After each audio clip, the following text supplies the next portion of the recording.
everyone! Magandang araw sa inyong lahat and welcome back dito sa ating channel.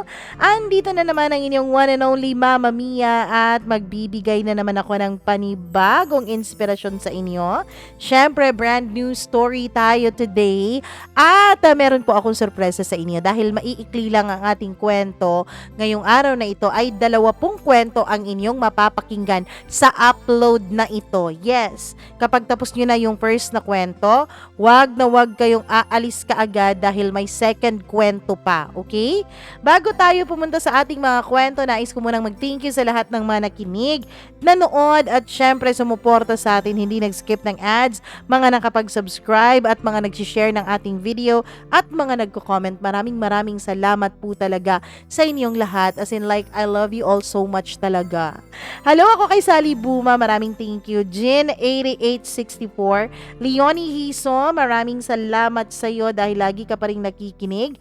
Irene Rayos, thank you. Arceline Rebadaho, Angelita Villafuerte, Honey Bunch, maraming salamat. Divina Hanario from Kuwait. Hello rin kay Norbeta Tagaraw, maraming salamat dahil nagugustuhan at minamahal mo itong ating channel. Christina Sison, Jocelyn Palis, Joanne Mabahin, maraming salamat from Bahrain. Hi Ann. Hi din kay Jeanette Mariano, maraming salamat. Hello kay MJ, Jessica, Ann at Kuya Kay na si Melvin, maraming salamat. Marilyn Castillo, salamat sa Santo Cristo SJDM Bulacan, maraming salamat. San Juan del Monte Bulacan, tama po ba ako? Hi din kay Nora Barido Hamandre, maraming salamat. Rosemary Marinay, Pet Lover 34 Lakwatsa at sa lahat po ng nakikinig sa atin. As in, thank you so much. Huwag na nating patagalin, atin na pong umpisahan sa una nating kwento for today's video. Ang kwento ni Anika at susunod mamaya ang kwento ni Shell dito lamang sa Dear Mama Mia.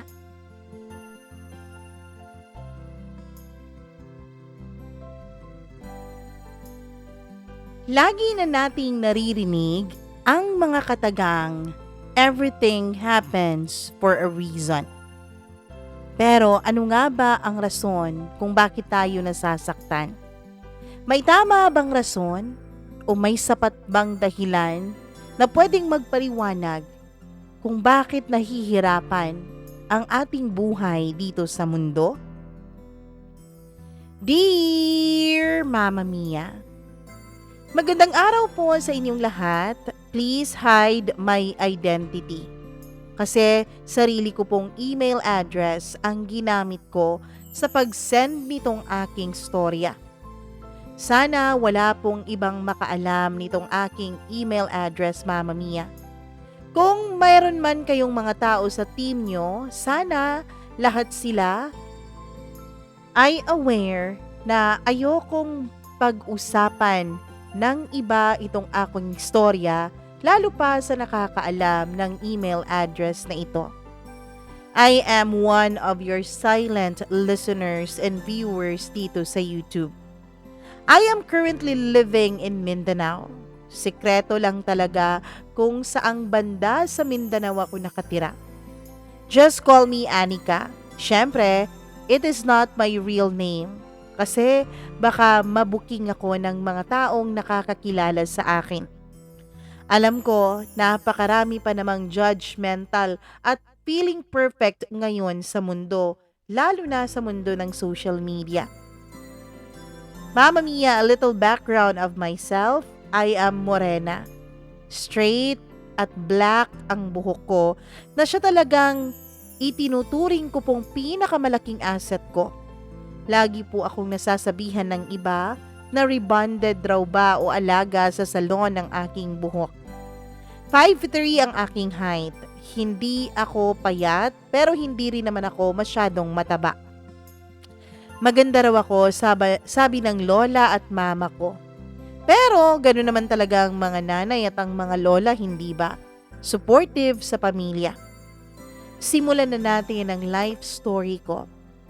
Bata pa lamang ako nung naghiwalay na ang aking mga magulang.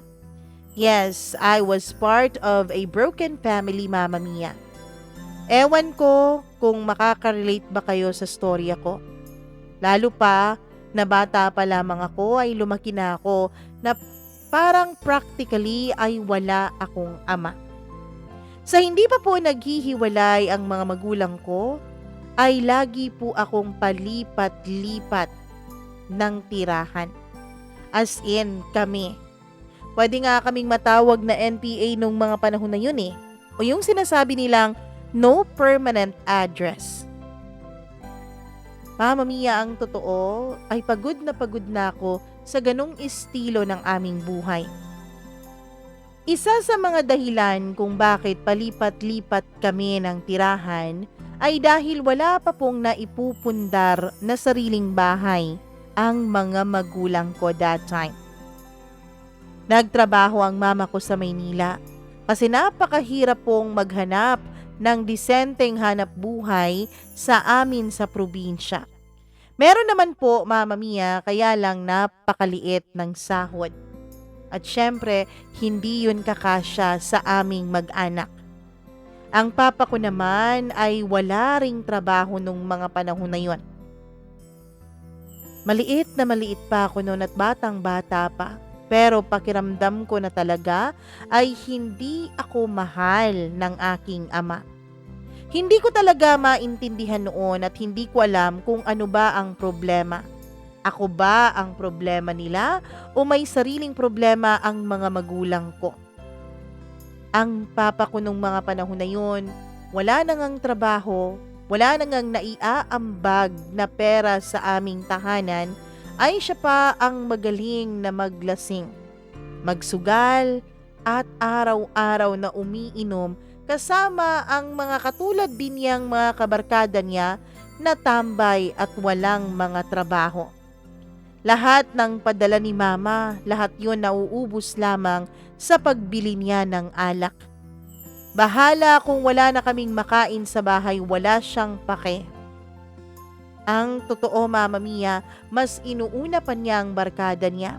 Mas inuuna pa niyang maglasing kesa sa siguraduhin na may pagkain sa aming hapagkainan. Mama Mia, binibigyan na lang kami ng aming mga kapitbahay nung mga tira nilang kanin. Nung mga hindi nauubos ng kanilang mga anak. At alam niyo ba kung anong worst? Kapag nalalasing po ang papa ko, ay lagi niya pong binubugbog ang kuya ko. Oo nga pala, Mama Mia, dalawa kaming magkapatid. Ang aking kuya at syempre ako. May isang beses na sinabuyan ng mainit na tubig ni Papa si kuya. Mama Mia, nung mga panahon na yun, ay meron po kaming pinagawa na bali septic tank sa aming likurang bahay. Hindi pa po tapos yun gawin nung mahulog ako doon, Mama Mia. Kasi nga bata, hindi ba kapag bata, mahilig maglikot, mahilig mag-explore. Yun ang ginagawa ko nung bigla nga akong nahulog dun sa binubungkal at hinuhukay nilang lupa. Pero imbis na mataranta ang ama ko dahil nahulog ang kaniyang anak, ay parang ako pang sinisisi niya sa ginawa ko. Ayan, yan ang napapala mo kasi masyado kang malikot na bata ka. At dahil nasaktan ako sa aking pagkakahulog doon ay hindi ko napigilan ang sarili kong umiyak at ngumawa. Oh, anong iniiyak-iyak mo dyan ha? Gusto mo ba ilibing kitang buhay dyan? Umalis ka dyan, walang kwenta kang bata ka. Iyak lang ako ng iyak nung mga panahon na yun, Mama Mia. Habang kinukuha ako ng mama ko mula doon sa butas na yun. Sakto naman kasi na nakauwi ang mama ko galing Maynila habang pinapagawa ang septic tank na yon, Mama Mia. Siguro nga dahil hindi nakainom ng ilang araw ang papa ko kasi ang pera ng mama ko ay nailagay at nailagak dun sa pinapagawang septic tank kaya galit na galit siya. Kung sino na lang ang napagbubuntungan niya ng init ng kanyang ulo. At isa nga ako doon kasi kamalas-malasan ba naman na nahulog ako dun sa septic tank o sa pinapagawang septic tank namin. Mama Mia, may isang beses pa na nakainom ang papa ko. Tapos may kainuman siya noon, Mama Mia. Si Mama nung mga panahon na yon ay nagdesisyon na aalis na kami sa poder ni Papa. Lalayas na kami. Dahil hindi na raw kinakaya pa ni Mama ang ugali ng Papa ko. Siya nga po pala, kahit pala noong nandito si Mama katabi namin at kasama namin sa iisang bubong, ay naglalasing pa rin ang Papa ko. At kung hindi ang kuya ko, ay ang mama ko ang nabubugbog niya. Eto siguro ang dahilan kung bakit hindi na talaga natiis ng mama ko ang aking ama. Mama Mia, hindi talaga kami dumaan dun sa main road para hindi kami makita ni Papa. Dun po kami dumaan sa may mga maisan at may mga tubuhan. Dun kami dumaan para wala talagang makakakita sa amin at walang makakapagsumbong kay Papa. Sa totoo lang, kahit ang mama ko ang kumakayod para sa pamilya namin, ay takot pa rin ang mama ko sa papa ko. Grabe kami nung mga panahon na yon. Halos gabi na yon, Mama Mia. Matataas na talahib at mga pananim na mais ang aming pinagdaanan. Nangangati na ang katawan ko at natatakot na rin ako dahil hindi ko na nakikita ang daan na tinatahak namin. Gabing-gabi kami nung nandun na kami sa gitna ng mga pananim na palay at mais. Wala na kaming mga tsinelas na suot-suot dahil naputol na iyon sa kakalakad namin, Mama Mia. Kapag naramdaman namin na parang may sumusunod sa amin, ay tumatakbo kami. Hanggang sa naramdaman nga namin at nakita namin na nakasunod sa amin ang aming ama. Kumaripas kami ng takbo kahit na masakit sa paa kasi may mga bato kaming naaapakan. Hindi kasi talaga namin kita ang daan dahil sa sobrang dilim ng paligid. Pero wala na kaming pakialam nung mga panahon na yun, Mama Mia. Tumakbo na kami ng tumakbo para lang makalayo kay Papa. Nakakatakot kasi ang ama ko at alam ko na kapag nahuli niya kami, ay bugbog sarado na naman ako, si Mama at ang kuya ko. Hanggang sa palayo ng palayo ang itinakbo namin.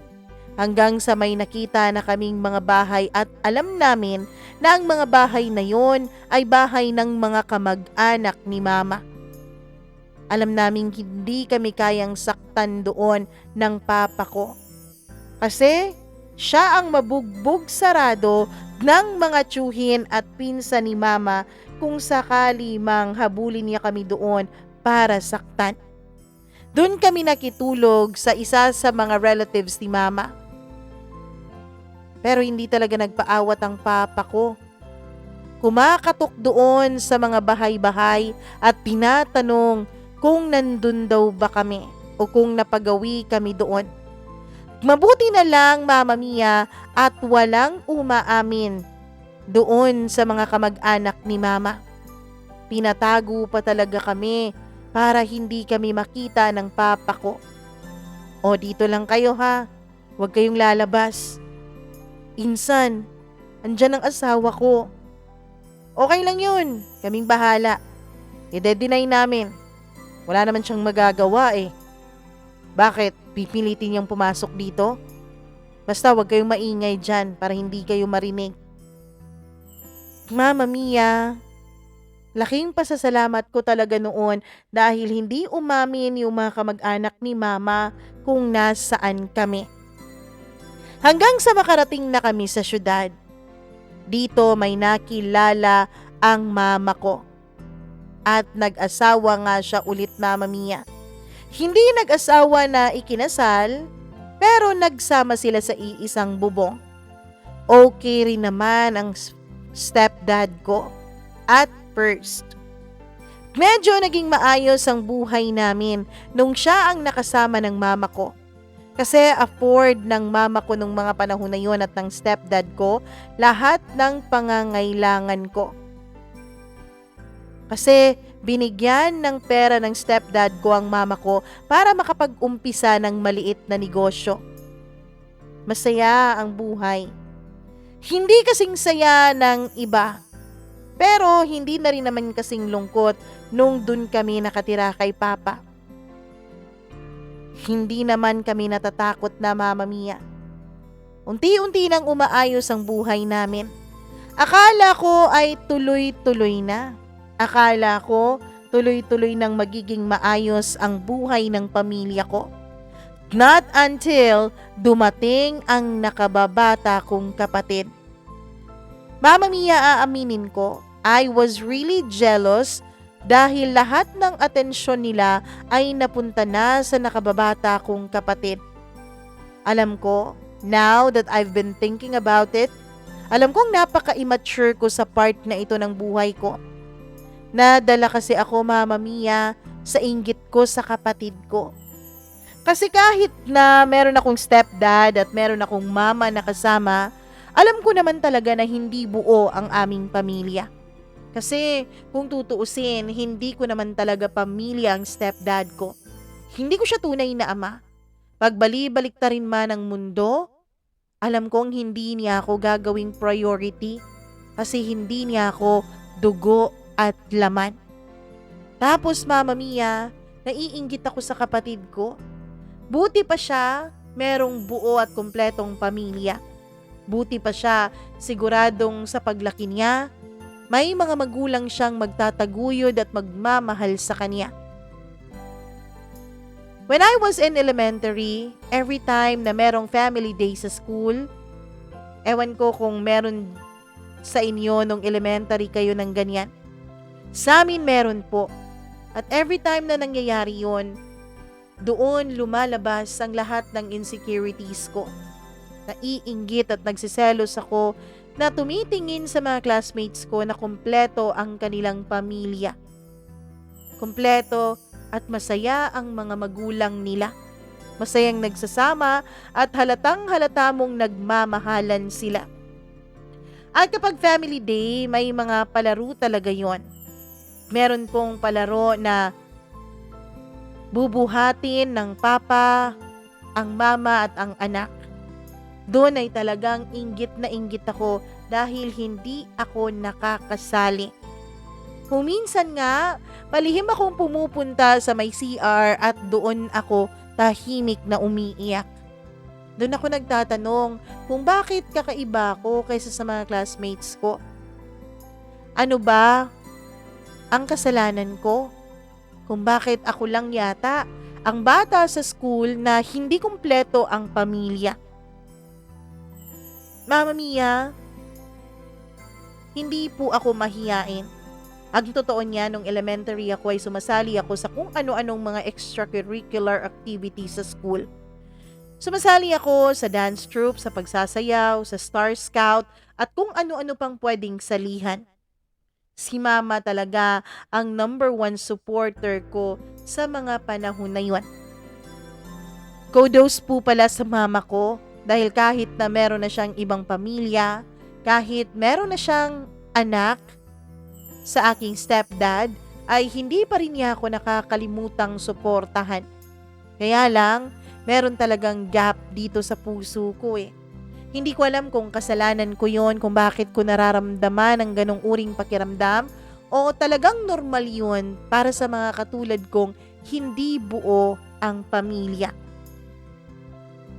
Isa pa sa kinaiinggitan ko, Mama Mia, ay tuwing summer o kaya naman kapag walang trabaho o walang pasok sa school, ay lagi kaming pumupunta dun sa probinsya ng stepfather ko. Dun sa relatives ni Papa. Lalo na nung nagkaroon na nga ako ng kapatid. Dahil gustong-gusto ng angkan ni Papa na nakikita ang kapatid ko. Mahal na mahal siya ng buong angkan kaya gustong-gusto nila itong makakasama.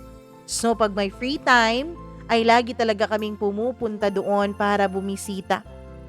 Nung mga panahon na yon ay maulan. Ewan ko, summer dapat pero napakalakas ng ulan at ilang araw na ring umuulan. Yung lugar namin at yung bahay namin, Mama Mia, ay kilala pong prone sa landslide. At hindi namin inaasahan na yung araw na yun ay magkakaroon pala ng landslide sa lugar namin at syempre tinamaan po ang aming bahay. Grabe talaga yun. Hindi ako makapaniwala na nahagip kami sa landslide. Ang totoo, Mama Mia, lagi namang may landslide sa lugar namin. Pero hindi naman po directly tinatamaan ang aming bahay. Like first time po talaga yun. Nalaman namin dahil tinawagan ng aming kapitbahay ang mama ko. Nako, wala na yung bahay ninyo, na landslide na, sabi ng aming kapitbahay. Huwag kang ngang magbiro ng ganyan. Alam mo, kinakabahan ako Kinakabahan talaga ako. Huwag kang magbiro ng ganyan. Kung hindi ka naniniwala, manood ka ng news o di kaya'y umuwi na kayo dito. Mama Mia, akala ko talaga joke lang. Akala ko talaga hindi yun totoo at sasabihin ng kapitbahay namin na prank lang o biro lang, magdala kami ng pasalubong, ganun. Pero seryoso po siya. Na siyang naging dahilan kung bakit umuwi agad kami sa amin kahit kararating pa lang namin sa probinsya ng stepfather ko. At sa pag-uwi nga namin ay wala ng bahay na bumungad sa amin. Natabunan na ito ng lupa at mga bato. Nayari sa landslide. Wala na. Wala na yung aming bahay. Wala na rin lahat ng gamit na naipundar ng stepfather ko at ng mother ko. Yung motor lang talaga namin ang tanging naisalba. Ang pera ni Mama na pinakatatago niya sa vault ng bahay namin at umabot na tayo ng 6 digits ay nawala rin. Natabunan na ng napakakapal na lupa. Kung saan-saang hotel at inn na lang po kami naninirahan sa mga sumunod na araw, Mama Mia. As in, napuntahan ko na ata lahat ng inn at hotel doon sa lugar namin. Yung mga mumurahin, natirahan na rin namin ng ilang araw. Dahil nung mga panahon na yon, Mama Mia, ay wala talaga kaming matitirhan. As in, wala. Ayaw din ng mama ko na makitira sa mga relatives ng papa ko na nandoon sa lugar na yon. Mama Mia, ayaw ng mama ko na sabihin ng relatives ng papa ko na pabigat kami. Ang gusto niya ay talagang panindigan ang pagkakaroon niya ng pamilya. At syempre dahil may munti naman kaming negosyo, ang akala ko talaga noon ay makakasurvive at makakabangon kami. Yun din talaga ang buong akala ng mama ko. Hanggang sa dumating ang pandemic. Yes. Kung tutuusin, bago lang po itong kwento ko. Grabe. As in lugmok na kami at that time. Kasi nga halos lahat ng negosyo hindi ba nung pandemic ay nagsara. Lahat ng negosyo ay hindi na kumita kasi walang pwedeng lumabas at walang pwedeng gumalaw. To the point, Mama Mia, na nalugi talaga ang negosyo ng mama ko. Pati sasakyan namin na hindi pa po bayad ay amin nang isinauli. Kasi wala na kaming pambayad Nagkasakit din ang kapatid ko, Mama Mia. Kaya pati yung mga natitirang ipon at yung perang kita sa negosyo ay ginamit na para sa pagpapagamot niya. At dahil pandemic, Mama Mia, mas mahal po ang mga ospital. Mas mahal ang mga gamot. At mas mahal magkasakit dahil kailangan talaga ng matindi o malaking pera para makapag-survive nung mga panahon na yon. Buti sana kung walang nagkasakit sa amin eh. So ang ginawa namin ay umuwi na lang kami dun sa lugar ng mama ko. Umuwi kami doon sa lolo at lola ko. Mama Mia, buti na lang at nagkasundo ang stepfather ko at si mama na dun na lang manirahan sa lugar ng lolo't lola ko at dun mag-uumpisa ulit ng negosyo. Ang pinasok nilang negosyo nung mga panahon na yon ay taga-deliver sila ng mga prutas at mga vegetables. Siyempre, di ba, Mama Mia, yun ang pangunahing pangangailangan nung pandemic kasi hindi pwedeng lumabas ang mga tao. Kaya lang, napakahirap din namang dumaan sa samut-saring mga checkpoints. As in, ang dami-daming checkpoints. To the point, Mama Mia, na halos mga 4 na kilometro lang ay may checkpoint na naman. At may kinakailangan pa talagang quarantine, kailangang magpa-vaccine, at ang dami-daming mga requirements bago ka makalusot sa boundaries. Hanggang sa hindi na talaga noon makabiyahe ang mama ko para sa negosyo niya. Dahil sobrang stricto na at lumalala na ang COVID case noon sa lugar namin. Walang-wala na talaga kaming pera. Nung mga panahon na yon, nagdesisyon ng mama ko na mag-abroad, Mama Mia. Ma, huwag ka na lang kayang mag-abroad. Kakayanin natin to. Anong kakainin natin? Wala akong trabaho. Hindi na rin ako makaka-deliver ng mga prutas at gulay. Hindi pwedeng pabayaan ko kayo ng kapatid mo. Mama Mia, by this time ay nagkakaroon na rin ng problema ang stepfather ko at ang mama ko.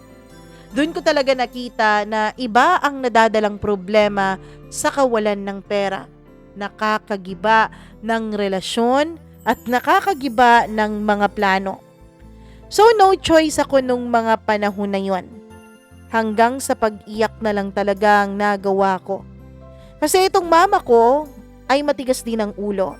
Once na nakapagdesisyon, ay yun na talaga ang gagawin niya at halos wala nang makakapagpigil pa sa kanya.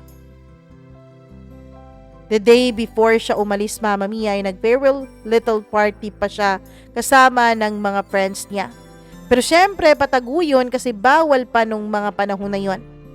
Hindi ko nga alam kung paano nakaalis ang mama ko papuntang ibang bansa. Ang alam ko ay stricto pa masyado noon ang flight. Yes, may mga flight na, lalo na doon sa lugar namin, kaya lang napaka-stricto naman. Pagdating ng gabi, nung araw ng farewell party niya, ay sobra na akong naiiyak. Ayaw kong umalis ang mama ko, ayaw kong iwan niya ako. Ma, huwag ka na lang kayang umalis. Dito ka na lang please. Dito ka na lang kasama namin. Sabi ko sabay iyak. Babalik rin naman ako. 2 years lang at uuwi na ang mama. Okay? Mabilis lang naman ang 2 years. Anika, magpakatatag ka. Kailangan ko na matatag ka ngayon. Kinabukasan, pagising ko ay wala na si mama. Hindi na nga siya talaga nagpaalam sa akin bago pa siya tuluyang umalis. Nung mapagtanto kong wala na ang mama ko, ay sobra ang iyak ko, Mama Mia. Nanlaki na ang mga mata ko dahil sa kakaiyak ko. Magang-maga na ito dahil hindi ako tumitigil kahit palagi akong inaamo ng lolo't lola ko. Kahit na lagi nilang sinasabi na babalik lang din naman ang mama ko, ay hindi ako naniniwala sa kanila nung mga panahon na yon. Ang gusto ko ay bumalik na ang mama ko. Ang gusto ko ay balikan niya ako at wag na siyang umalis pa. Mama's girl kasi ako, Mama Mia. Hindi ako naging papa's girl kasi nga, nung mga panahon na kasama ko ang papa ko, wala naman akong ibang nakita sa kanya kundi pananakit.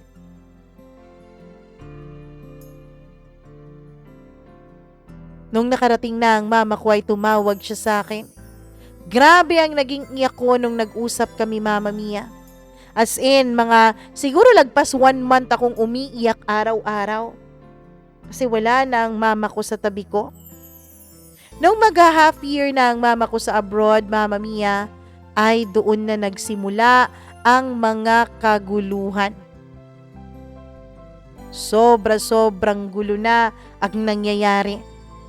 Tutol kasi ang ama ng kapatid ko, ang stepfather ko, na mag-abroad si mama. Dahil sabi niya, makakahanap din daw ng iba ang mama ko doon. Maghahanap lang daw ito ng ibang aasawahin at hindi na ito magbabalik sa amin. Mama Mia, ang stepfather ko, dito din nagsimulang magbago ang ugali. Siya na po talaga ang nagdesisyon kung magpapadala ang mama ko ng pera sa akin. Dahil ako nung mga panahon na yon ay nasa grandparents po ako nakatira. Hinisip kasi ng lolo't lola ko nung mga panahon na yon, Mama Mia, na hindi ako pwedeng isama dun sa stepfather ko. Kasi babae raw ako. Mahirap na dahil napakarami ng mga nangyayari sa mundo. Kaya ang ginawa ng mama ko ay syempre yung kapatid ko binigay niya sa stepfather ko. Samantalang ako ay dun nakatira sa aking lolo't lola. Siya nga po pala nung mga panahon na ito ay wala na po ang kuya ko sa poder ni mama. Nagdesisyon po kasi ang kuya ko na manirahan doon sa mga kamag-anak ng tunay naming ama dahil ang mga ito ang nagpapaaral sa kanya. Mama Mia, nung nagkaroon po ng landslide sa bahay namin, doon ko po unti-unting nakita ang tunay na kulay ng stepfather ko. Lagi niyang kinekwentahan si mama. Lagi niyang binibilangan ng mama ko sa kanyang mga ginawa at mga sakripisyo at sa kanyang mga naging tulong sa amin. Lagi niyang sinasabi na wala raw kaming mga utang na loob. Hanggang sa nung mga panahon na nasa abroad na si mama at pinupuntahan niya ako sa bahay ng lolo't lola ko kasi nga binabawi niya ang perang pinapadala ng mama ko para sa akin, ay doon na nagkakaroon ng gulo. Nag-aaway na kami, Mama Mia, dahil hindi naman din talaga ako pumapayag na api-apihin niya ako. Malakas ang loob ko noon na pumatol sa kanya kasi nasa poder ako ng mga lolo't lola ko. Alam nyo, kayong mag-ina, pareho kayong mga walang kwenta, pareho kayong mga walang utang na loob. Sino bang tumulong sa inyo, ha? Noong mga panahon na nahihirapan kayo, sino bang tumulong para bumangon kayo? Hindi ba ako? Tapos ngayon, pagdadamutan nyo ako? Mama Mia, noong mga panahon na yun ay hindi ko na talaga natiis at nasagot ko na siya. Nabayaran na ng mama ko lahat ng utang at tulong na ginawa mo sa amin. Kaya wala kang karapatan para baguhin ang desisyon niya. Wala kang karapatan para questionin ang desisyon ng mama ko dahil hindi naman kayo kasal. Mama Mia, nung mga panahon na yon, ay talagang galit na galit siya sa akin. Pero syempre, hindi niya ako nagawang saktan dahil nasa poder ako ng lolo't lola ko. Mama Mia, nung mga panahon na yon ay hindi din naman talaga naging madali. Halos araw-araw akong pinupuntahan ng stepfather ko, lalo na kapag alam niyang sweldo na ng mama at nagpapadala na ito sa akin. Ang alam ko, Mama Mia, ay nagpapadala din naman ang mama ko ng pera para doon sa nakababata kong kapatid. Ang hindi ko maintindihan ay kung bakit kailangan na pati yung para sa akin ay kukunin niya. Hanggang sa wala talaga siyang napala at tumigil na rin naman siya. Mama Mia, tinutuon ng mama ko ang sinabi niya. Matapos ang 2 taon sa abroad ay umuwi na siya sa amin. Sa pag-uwi niya ay nagsumbong sa kanyang nakababata kong kapatid na yung kanyang ama pala ay nagbibisyo. Yung kanyang ama pala ay gumagamit ng ipinagbabawal na gamot. Grabe, no? Nakakabwisit kung tutuusin. Napakabata pa ng kapatid ko para makita niya ang mga ganong mga bagay, ang mga krimen na ginagawa ng kanyang ama. Dati naiinggit pa ako sa kapatid ko kasi kumpleto ang pamilya niya, kasi may mama at papa siya. Pero wala rin pala kaming pinagkaiba. Pareho pala kaming napunta sa mga walang kwentang ama. Napakamalas naman ng mama ko. Lahat yata ng lalaking napipili niyang mahalin ay mga walang kwenta. Mga walang sense of responsibility. Mama Mia, nagsumbong sa amin ng kapatid ko. Halos hindi pa niya alam kung ano yung sinasabi niya. Pero ina-action niya sa harap namin, kaya alam namin na sa harapan ng nakababata kong kapatid, gumagamit ng pinagbabawal na gamot ang kaniyang ama. May one time daw, Mama Mia, sabi ng kapatid ko, na may ginawang karumal-dumal ang ama niya. Sa harapan niya, Mama Mia, nagtanggal daw ng shorts ang kaniyang ama at nag-masturbate sa harap ng kapatid ko. Ang kapatid ko pala ay lalaki. Napakabastos na lang ng kaniyang ama. Dahil sa mga nalaman ng mama ko ay walang pag-aalinlangang ipinapulis niya ang aking stepfather. Lagi siyang nagsasabi sa mama ko na kapag daw nakalabas siya, ay lintik lang daw ang walang ganti. Ipapakulam daw niya ang mama ko dahil sa ginawa nitong pagsira sa buhay niya. Hindi ka na aabutan ng 1 buwan ng mga anak mo. Ipapakulam kita.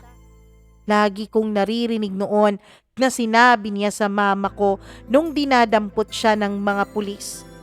Ang dami-dami pa niyang pagbabanta. Minsan nga, pinapadaan pa niya sa kanyang mga kapatid ang pagbabanta niya sa buhay ng mama ko. Sa ngayon, Mama Mia, hindi pa rin talaga maalwa ng buhay namin. Hindi pa maginhawa. Sa totoo lang, naghihirap at nahihirapan pa rin kami sa ngayon. May negosyong munti ang mama ko ngayon.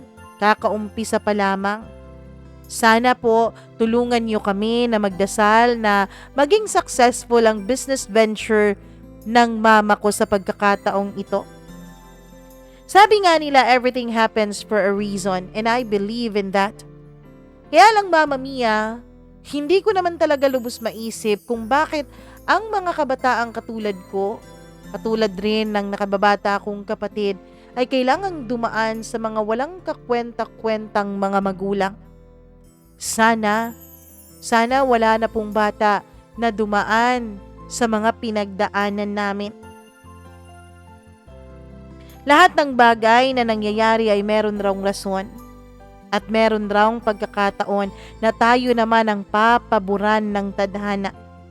Darating at darating ang blessing na para sa atin. Lagi lang tayong magdasal at magtiwala sa Diyos. Hindi daw dapat tayo mawalan ng pag-asa, lalo't hindi dapat tayo makalimot sa pagtawag ng Panginoon. Kayang-kaya raw natin lahat ng pagsubok na dumadating sa ating buhay dahil wala namang ibinibigay ang Panginoon na hindi natin nakakayanan. Mama Mia, sinabi ko sa sarili ko at pangako ko yan sa sarili ko. Kapag dumating na ang pagkakataon na magkakaroon na ako ng sarili kong pamilya, hinding-hindi ko gagawin ang mga pagkakamaling nagawa ng mama ko. I will choose a man, yung tunay na lalaki na mamahalin ako at hindi ako bibigyan ng sakit ng ulo at sakit ng katawan at puso. Yung lalaking bibigyan ako ng peace of mind, yung lalaking hindi ako sasaktan at re-respetuhin ako. Meron na akong plano sa future ko, Mama Mia.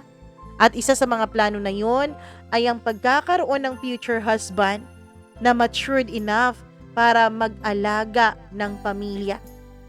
Hindi po kasi talaga madali ang maging isang broken family.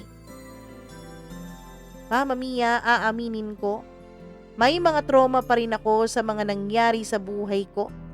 Meron ngang iba dyan na hindi nakakayanan yung trauma nila eh. Meron ngang iba dyan, kaya naman nagtataka ang mga tao kung bakit pabata ng pabata ang kumikitil sa sarili nilang buhay dahil po minsan sa mga walang kakwenta-kwentang mga magulang. Yung iba dyan ay sinasabihan kaming OA. Wala raw kami sa posisyon namin para mag-inarte. Yung mga nagsasabi ng ganon, kung hindi nyo naman napagdaanan ang aming mga pinagdaanan, sana shut up na lang kayo. Itikom nyo na lang ang mga bibig nyo kung wala namang mga magagandang bagay na lalabas dyan. Isa sa natutunan ko sa mga pinagdaanan namin, dapat hindi natin pairalin ang ating mga emosyon at pagmamahal. Dapat mas unahin natin kung ano ang makakabuti sa atin. At para yun ang ating maging desisyon, dapat lagi tayong magdasal. Ang pagdarasal ko ngayon, Mama Mia, na sana gabayan kami ng Panginoon at sana gabayan din niya ako na wag matulad ang future family ko sa mga pinagdaanan ko sa mga magulang ko. Hanggang dito na lamang, Mama Mia, sana may natutunan po ang inyong mga tagapakinig nitong naging kwento ng aking buhay. Lubos na gumagalang, Anika. Grabe naman ang buhay ni Anika. Anika. O, diba? Totoo. Kayong mga babae kayo dyan, charot, or mga lalaki, kapag nagkaroon na kayo ng future family ninyo, lagi nyong iisipin na yung mga magiging anak ninyo ay wala po silang choice kung sino ang kanilang magiging mga magulang. Pero ikaw na nakikinig ngayon, may choice ka kung sino ang kanilang magiging ama o ina. Ikaw ang may responsibilidad na pumili ng isang partner na talagang aalagaan hindi lamang ikaw, hindi lamang ang sarili niya, kundi maging ang inyong mga future chikiting. Sana po may mga natutunan din kahit hindi mga single dito sa ating programa. Kahit yung mga may asawa na, lalo na yung mga babae na binubugbog ng asawa, nakikita nilang binubugbog ang anak, nakikita nilang inaabuso ang mga anak. Pero nagbibingi-bingihan, nagbubulag-bulagan dahil takot na mag-isa na itaguyod ang mga anak nila. Sana po gumising na kayo sa katotohanan na kayang-kaya nyo naman talagang mabuhay kahit wala yung tao na yan. Sana protektahan nyo ang inyong mga anak at protektahan nyo ang kanilang mga future. Maraming salamat sa inyong pakikinig sa kwento ni Anika. Pero wag muna kayong umalis dahil meron pa tayong isang tampok na kwento. Yes, 2 kwento po ang ating itatampok today kasi alam niyo naman medyo maikli lang ang kwento ni Anika at merong isang bagong padalang kwento sa atin na napakaikli lang din. So ito ang ating uunahing basahin. Kaya sa mga excited dyan, eto na ang pangalawang kwento na tampok natin sa araw na ito. Dito lamang sa inyong paboritong programa, ang Dear Mama Mia. Ang tao daw ay mas maraming natututunan sa mga masasakit nilang pinagdaanan kesa sa mga masasaya. Pero minsan, ang mga masasakit na karanasan na yon ay habang buhay nang nakaukit sa ating mga utak to the point na minsan ay gusto na lang nating kalimutan para tayo ay maging masaya ulit. Dear Mama Mia, kumusta po kayo? Please hide my identity kasi totoong email account ko itong ginagamit ko para magsulat sa inyo. Tawagin niyo na lamang po ako sa pangalang Shell. Taga Luzon po ako, Mama Mia. Gusto ko lang pong ibahagi ang kwentong ito ng buhay ko. Sa kasalukuyan, Mama Mia, ay isa po akong OFW dito sa bansang Qatar. 7 taon na po ako dito. Since mga late 2018 ay nandito na ako, Mama Mia. Ang ibabahagi kong kwento ay kung papaano ba ako napunta dito sa bansang Qatar. Balikan po natin ang taong 2017 nung nasa Pilipinas pa lamang ako. Buwan ng February nung nagkasakit ang kuya ko. Tawagin na lang natin siya sa pangalang R. Nung mga panahon na yon, Mama Mia, ay kasalukuyan pong nagtatrabaho sa ibang lugar ang aking kuya. Kung saan din naman ako namamasukan dati. Yung araw na tinawagan ako ng aking hipag na itago na lang natin sa pangalang Val, sabi niya puntahan ko raw ang aking kapatid para dalhin ko raw ito sa ospital. Kasi kagabi pa daw ito may dinadamdam na sakit ng kaniyang katawan. Ang kuya ko, Mama Mia, ay hindi po talaga mareklamo. Ang kuya ko ay hindi po iniinda ang mga sakit sa katawan. Kaya pag sinabi niyang masakit na ang katawan niya at may sakit na siya, ay totoong may sakit na siya at mas malala na yon. Ang kuya ko kasi ay meron pong high tolerance pagdating sa sakit sa katawan. Kaya niyang tiisin ang mga sakit na kanyang nararamdaman. Kaya nung sinabi yon ng hipag ko ay medyo na-alarma na ako. Hindi kasi ugali ng kuya ko ang magreklamo na may sumasakit sa kanya. Kahit madaling araw daw, sinasabi ng hipag ko na binabangungot daw ang kuya ko. At nagigising daw ito na magdamag na namimilipit sa sakit ng kanyang sikmura. Kaya naalarma na ako noon at kinabahan. Ang sabi pa ng hipag ko ay sinubukan pa daw na pumasok ni kuya sa kanyang trabaho. Sa time na yon, Mama Mia, ay sinubukan pa daw ng hipag ko na dalhin sa ospital si kuya. Pero ayaw raw ng kuya ko dahil ang gusto raw niya ay ako daw ang sumama sa kanya. Kung bakit ganon, siguro makakatulong ang explanation na close talaga kami ng kuya ko. At isa pa, kilala ko rin ang kuya ko na ayaw niyang nag-aalala ang hipag ko, Mama Mia. Ang sabi ng kuya ko, ayos lang daw siya. Pero pupunta daw siya ng ospital kapag ako ang kaniyang kasama. So sa oras na yon ay tinawagan na ako ng aking hipag para samahan ang aking kapatid at dalhin ito sa ospital para na magpa-check up. Pero sa time na yon ay bigla po akong nag-aalangan, Mama Mia. Hindi ko alam anong nararamdaman ko na hindi ko mapaliwanag. Kaya nagpasama ako sa aming ama.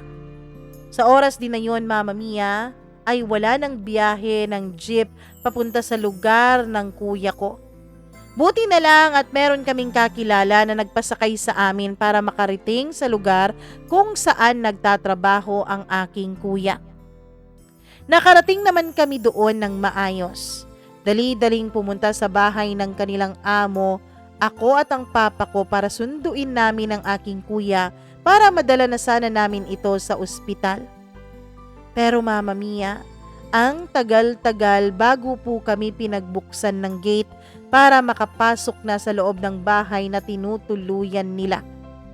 That time, nung nakita namin ang kuya ko ay nakayuko lang siya at hawak-hawak pa rin niya ang kanyang sikmura. Ngumingiwi siya at halatang nasasaktan siya ng todo. Pumasok kami at humiga siya sa sala ng bahay na tinutuluyan nila. Nakikiusap ako na dalhin na namin si kuya ko sa ospital. Sabi pa namin, ang pera ay mahanap lang, mahanap ulit, makikita ulit. Pero ang kalusugan at ang buhay ng tao ay hindi na. Mama Mia, naiiyak na ako nung mga panahon na yon na nakikiusap kay kuya na dalhin na namin siya sa ospital para malaman na namin kung ano talagang nangyayari sa kanya at kung bakit sobrang sumasakit ang kanyang sikmura. Pero hindi niya ako sinasagot na pumapayag na siya. Ang laging tanong niya sa akin ay kung anong oras na raw ba. Hindi ako tumigil sa kakapilit sa kanya. Kuya, sige na, dalhin ka na namin sa ospital. Hindi natin malalaman kung anong nangyayari sa'yo, kung ano yung dinaramdam mo kung hindi natin papatingin sa doktor. Hindi kasi naniniwala sa doktor ang kuya ko dati, Mama Mia. Dahil nga po siguro din sa kawalan ng pera, kaya ganon. O takot din naman talaga siya sa doktor. Pero hindi po ako sumuko. Hindi ako tumigil sa kakapilit sa kanya. At nung napilit ko na siyang umakyat, sabi niya magbibihis lang daw siya. Pero umabot na ng halos 20 minutes mula nung umakyat siya sa kwarto na tinutuluyan niya ay hindi pa rin siya bumababa. Nagantay pa rin kami, Mama Mia. Nagantay kami para madala na namin siya sa ospital. Nagantay kami hanggat nakababa na nga siya. Akala namin ay aalis na kami pero hindi. Nahiga siya ulit sa sofa at lagi niyang sinasabi na kaya pa raw niya. Kaya ko pa, Shell. Kayang-kaya pa. Naiiyak na naman ako at kinakausap na rin ang aming ama, si kuya, pero wala pa rin. Hanggang sa sinabi ko na iuuwi na lang namin siya para doon na lang siya sa bahay alagaan. Nung sinabi namin yon ay nag-oo naman siya. At ang sabi ko ay magji-jeep na lang kami kasi buti na lang at meron ng biyahe sa mga oras na yon. Ayoko na po na mag-drive pa ng motor ang kuya ko kasi hinang-hina na nga siya nung mga panahon na yon.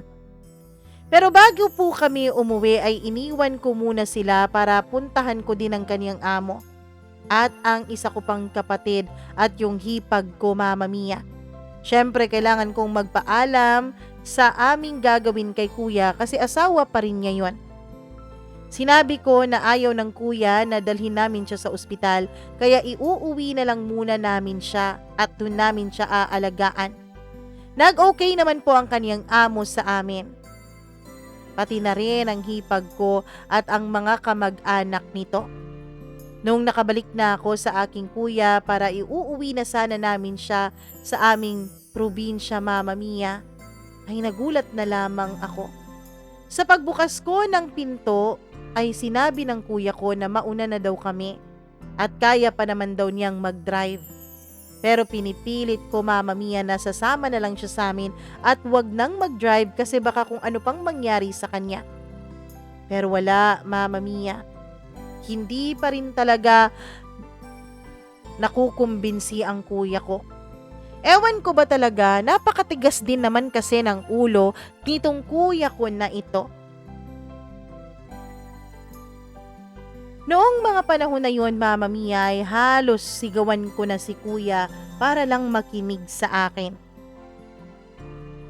Kaya ako po ang pumunta doon kasi sabi ng iba ay ako lang daw ang pinapakinggan ng kuya ko. Pero noong mga panahon na yon ay parang ayaw na rin niyang makinig sa akin. Laging sinasabi niya sa amin na okay siya at susunod na lang daw siya. Kuya, may sakit ka nang iniinda, diba? Kailangan na nating umuwi. Sama ka na lang sa amin, iwan na lang natin yung motor mo dito. Balikan mo na lang kapag maayos na yung pakiramdam mo. Shell, kaya pa nga. Kaya pa ng kuya, okay? Huwag kang mag-alala. Susunod ako sa inyo. Kuya, ano ba? Shell, hindi tayo makakaalis dito hanggat hindi mo ako pinapayagan. Dahil nga sadyang matigas ang ulo ng kuya ko, ay ako na lang din po ang sumuko. Mama Mia, sa araw na yon ay nanghingi pa siya sa akin ng gamot at prutas at binigyan ko naman siya. Lagi niyang sinasabi sa amin na okay na siya at susunod siya. So nagtiwala kami, Mama Mia, na susunod siya sa amin. Hanggang sa kinahapunan, tanong na ng tanong sa akin ang ina ko kung nasaan na raw ang kuya. Pero ang sagot ko ay susunod daw po ito. Hindi naman siya sumunod literally sa jeep na sinasakyan namin. Sabi niya maya-maya daw ay babiyahe na siya. Mauna na lang daw kami at dahil iniisip ko na ihahanda ko pa ang tutulugan ni kuya sa bahay, ay nauna na kami ng aking ama. Pero Mama Mia, ilang oras nang lumipas ay hindi pa rin nakasunod si kuya. Hanggang sa naging hapon na nga, kulit na ng kulit sa akin ng mama ko kung bakit hindi pa raw dumarating ang kuya ko. Inisip ko nung mga panahon na yon ay baka gumagaling na si kuya o baka may inaayos lamang siya sa kanyang leave sa trabaho para maging maayos din ito sa kanyang pagbalik. Hanggang sa gumabi na nga, pero wala pa rin ni anino ng kuya ko. Sa gabing yon, around 6 p.m., hindi ko makakalimutan, February 7 yon, Mama Mia. May masamang balitang nakarating sa amin. Wala na raw po ang kuya ko. Nadatnan na daw po ng aking kuya at hipag nadatnan na lang daw po ng aking hipag ang kuya ko na wala ng buhay sa isang kwarto, Mama Mia. Hindi ako naniniwala sa narinig kong balita. Iyak ako ng iyak. At sa kagustuhan kong ma-revive pa ang kuya ko, ay nagmakaawa ako na itakbo muna siya sa ospital. Pero wala na daw po talaga. Nakakadurog ng puso, Mama Mia. Yung ngiti at kindat niya sa akin nung umaga, hindi ko alam na yun na pala ang huling ngiti niya sa akin. Sobra ko pong dinamdam, Mama Mia. At nung dumating na nga ang kanyang bangkay sa bahay namin, ay halos hindi ko kayang tignan na nasa loob na ng kabaong ang kuya ko. Shell, andito na ang kuya. Lapitan mo na. Pero hindi ko magawang lumapit sa kuya ko. In denial pa rin ang puso't isip ko nung mga panahon na yon. Hindi naniniwala ang puso't isip ko na tuluyan nang nawala ang kuya ko sa amin. Sa lahat ng mga kapatid at kuya ko, siya po ang pinaka-close ko, Mama Mia. Inabot ako ng 3 araw bago ko na kayanang dungawin ang kaniyang kabaong. At nung nakita ko nga na nasa loob na siya ng kabaong niya, ay saka pa talaga nag-sink in sa akin ang katotohanan na wala na talaga ang kuya ko. Wala na akong kuya. Tuluyan na akong iniwan ng pinakamamahal kong kapatid. Sobrang sakit na mawalan ng kapatid, Mama Mia. Sabi niya, susunod siya sa amin eh. Pero yun pala, isa na siyang bangkay na makakauwi sa bahay namin. Hindi pa rin ako makapaniwala na tuluyan na ngang nawala ang kuya ko. Hindi pa rin talaga kaya ng puso't isip kong isipin na wala na nga talaga siya. Pinakiusapan ko pa ang pinsan naming pulis na tignan ang bawat anggulo ng kanyang pagkamatay. Dahil hindi talaga ako mapakali kung bakit bigla-bigla na lang siyang pumanaw. Mama Mia, hindi ko na lang po sasabihin at idedetalye dito sa sulat ko ang tunay na dahilan ng pagkamatay ng biglaan ng kuya ko. Pero isa lang po ang masasabi ko. Hanggang ngayon ay sariwa pa rin sa puso't isipan ko ang pagkawala ng aking kapatid. Mama Mia, yun din po ang rason ko kaya ako pinili na mangibang bansa para makalimot sa sakit na aking nararamdaman. Para maisip ko na lang na nasa malayo lang ako kaya hindi ko nakikita ang kuya ko. At syempre, para na rin sa pamilya ko, Mama Mia. Pasensya na po kayo kung hindi po ako marunong na mag-narrate nitong kwento ko. Pero sana naintindihan niyo pa rin ang naging kwento ng buhay ko, Mama Mia. Alam kong hindi po ito ang typical na uri ng kwento na binabasa ninyo sa inyong channel. Pero sana po marinig ko isang araw na maiere itong kwento ng kuya ko dito sa channel ninyo, Mama Mia. Baka sakali na kapag narinig ko na ito ay tuluyan ng maghilom ang sakit dito sa puso ko. Kung hindi man tuluyang mawala, at least tuluyan ko ng makayanan at matanggap ang mga nangyari. Hanggang dito na lamang po ang kwento ng buhay ko. God bless you always, Mama Mia. Lubos na gumagalang, Shell.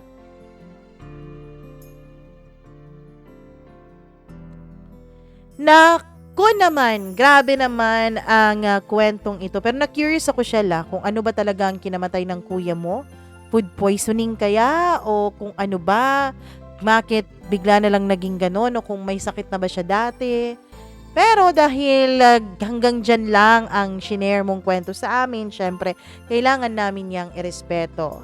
Isa lang ang dasal naming lahat dito, Shell, na sana tuluyan mo ng maangkin ang kapayapaan at ang pagtanggap sa mga nangyari na hinihiling mo. Sana gabayan ka lagi ng Diyos at sana maging maayos din ulit ang puso mo. Maraming salamat sa iyong tiwala sa pag-share mo ng iyong kwento dito sa ating programa.